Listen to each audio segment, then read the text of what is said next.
Let us wake up. Let us wake up, humankind, we're out of time. We must shake our conscience free of the rapacious capitalism, racism, and patriarchy that will only assure our own self-destruction. Our Mother Earth militarized, fenced in, poisoned, a place where basic rights are systematically violated, demands that we take action. Let us build societies that are able to coexist in a dignified way, in a way that protects life. Let us come together and remain hopeful as we defend and care for the blood of this earth and of its spirits. Let us wake up. Let us wake up, humankind, we are out of time. Whose words are those? They're in translation, that's a hint. Berta Cáceres. So a 44-year-old Indigenous leader, water defender, a sister, a friend, a mother. I had the privilege of meeting her daughters in Montreal. And we know that Berta was killed when gunmen burst into her home in Honduras. And that murder was directly related to her advocacy on behalf of the Lenca people against mega development projects that were happening. And they saw it not only as the destruction of their waters and livelihoods, but as desecration of what they held sacred, as a desecration and annihilation of their relatives, right, their teachers. And since the coup in Honduras, we've seen 100 land and water defenders killed. And this is a place where we hold a free trade agreement and where we see the target of our investment. And when I think about Berta's words, they're not dissimilar to 13-year-old Anishinaabe water activist Autumn Pelche's, now is the time to warrior up and stop polluting the planet and give water the same rights and protections as human beings. Or more directly on the theme of climate, the 16-year-old Greta Thunberg's, I want you to act as you would in a crisis. I want you to act as if our house is on fire, because it is. Let us wake up. Let us wake up. Humankind, we're out of time. And as much as the IPCC report and all of these reports, these are the voices that cut through the noise to me and like right into my heart. And these are the voices that cut into my heart and try to help me to understand where we are in this moment. So I just want to say 3 things about really this question that are really basic on the one hand, but I feel like they're things that are often unsaid by settler ecological activists. So I think I need to say them.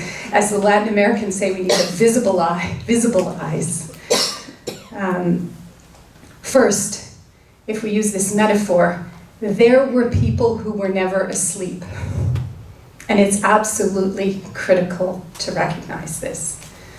The cry to wake up is not to all, but to those of us who have created and benefited from and bought into and propped up colonial and neo-colonial economic systems, what Berta called rapacious capitalism, what in the Canadian context we call extractivism.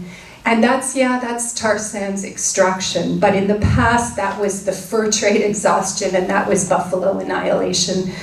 And as we hear this call to wake up, we have to remember that there were those who from time immemorial to this day have lived with deep respect for our common home, the whole of created life as relatives, Indigenous people all over the globe whose relationality means sustainable ways of life in a natural rhythm.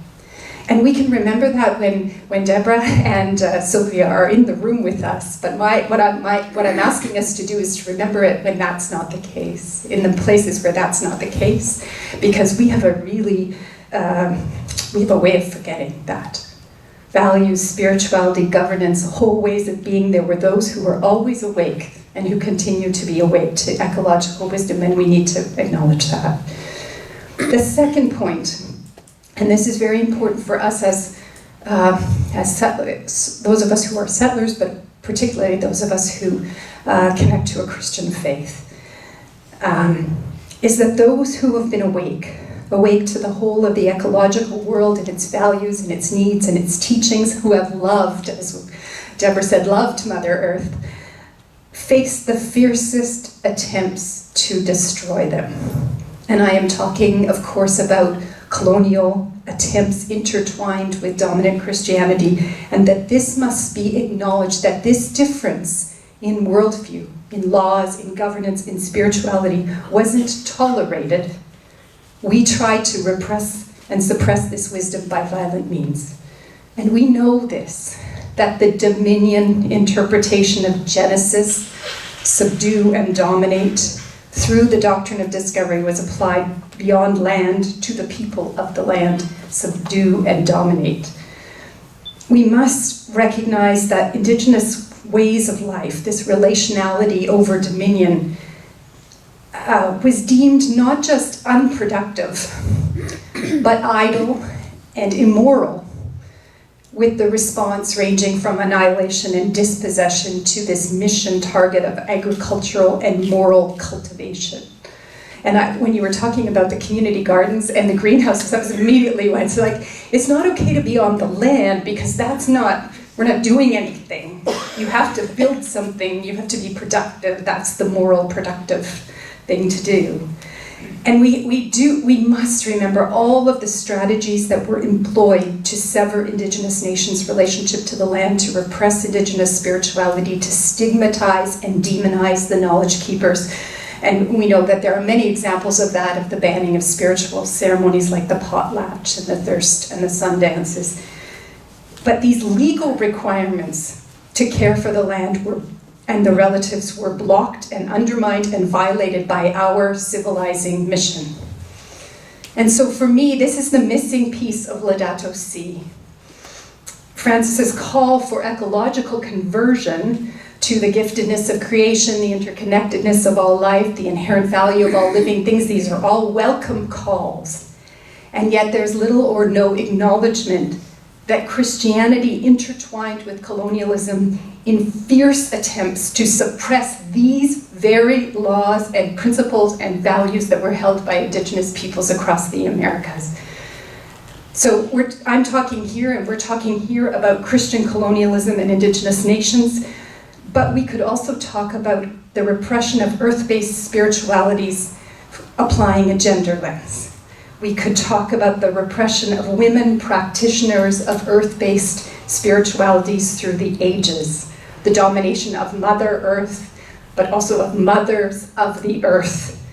And we know that in Dominion Christianity, the prop up the empire kind of Christianity, bodies that needed to be controlled and repressed and conquered and tamed were the wild bodies. Women's bodies, Indigenous bodies. Subdue and dominate the land, subdue and dominate the people of the land. And so when we properly now reject that dominion over theology, what I looked for and I couldn't find, at least not clearly enough, was repentance for ecocide and genocide impacts of the practice of that domination theology through the ages. So for me, waking up means waking up not just to ecological wisdom, but to the strategies over the millennia that we have used to repress that very wisdom and its teachers. So I believe very strongly that the call to ecological conversion, a necessary part of that conversion is repentance for the ways in which our theologies and practices demonized those who needed no ecological conversion, repentance and repudiation.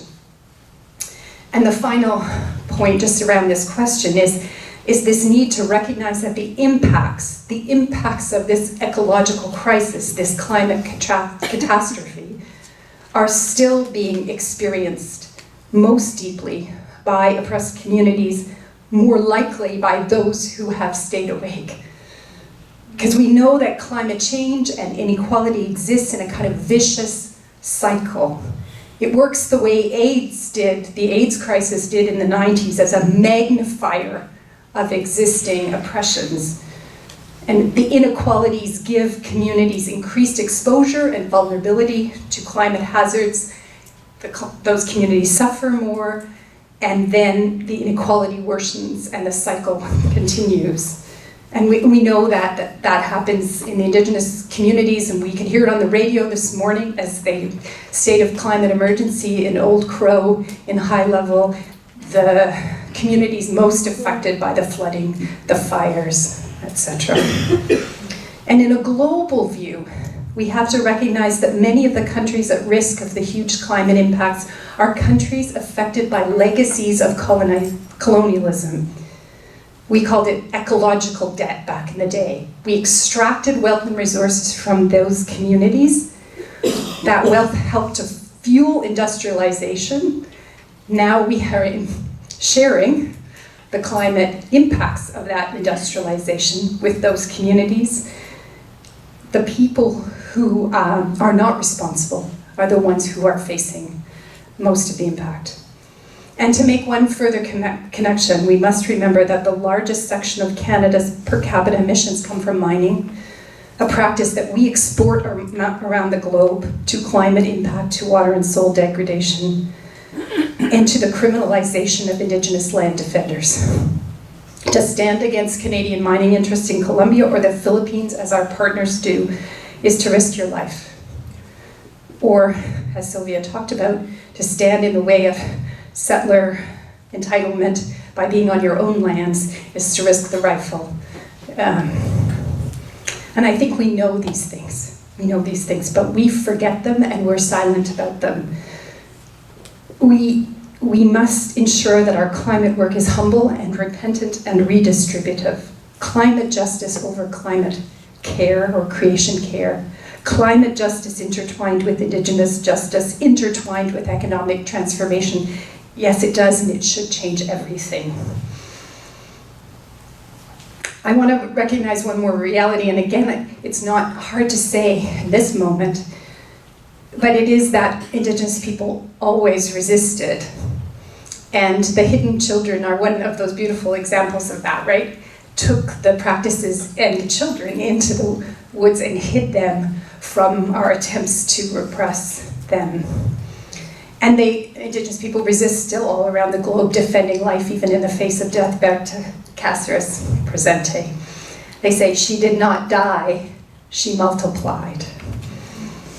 And that resistance means that the ecological wisdom from time immemorial is what Tinker calls medicine for the ecological crisis of the now.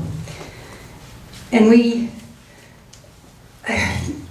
I think we need to receive that with that humility, with that repentance, with that redistributive peace.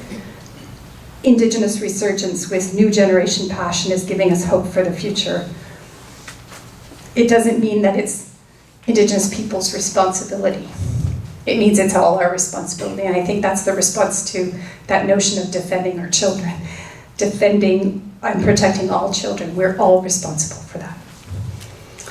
So I just end to say that Berta Cáceres was not buried, but planted in a place called La Esperanza, and her friends say that from the depth of the earth, she will nourish hope for a world where land and water are respected, where relatives are teachers, where Indigenous peoples thrive. May we be collaborators in that hope, in the deepest confidence that a good life in the cherished earth, as relatives with all creation, is the dream for which the Creator loved us. Thank you.